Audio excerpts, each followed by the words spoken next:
This was the clothing I had selected for my old Get Home kit. Kind of a gray man meets jungle gym kind of thing. I had clothing that would dry very quickly because I had a waterborne route and I expected to be getting wet. And all of it was made out of that stuff that would dry quickly. This is all going away. As I said, I'm going to be traveling over military land, and I want to blend in as much as possible with anybody that might see me. I want them, first of all, I don't want anybody to see me, but if they do, I want them to see me and say, oh, one of the Army guys or one of the Air Force guys or whoever's training out there. We have a lot of different people trained on Eglin.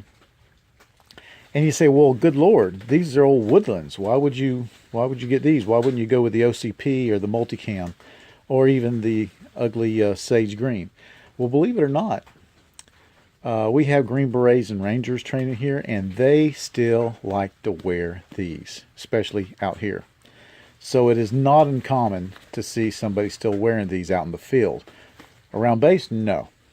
It'll be OCPs or it'll be the ABUs. But out in the field, it is not uncommon, especially the Rangers. They love these things. And so I think that this will fit in real well. And it definitely fits in with the terrain. So that's what I'm going with.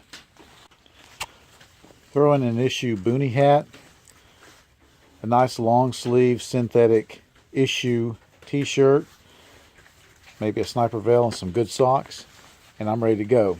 Everything's going into this lightweight bag, and this is it'll be on top of the pack, and this is the clothes I would get into as soon as I decide I've got to hit the trail.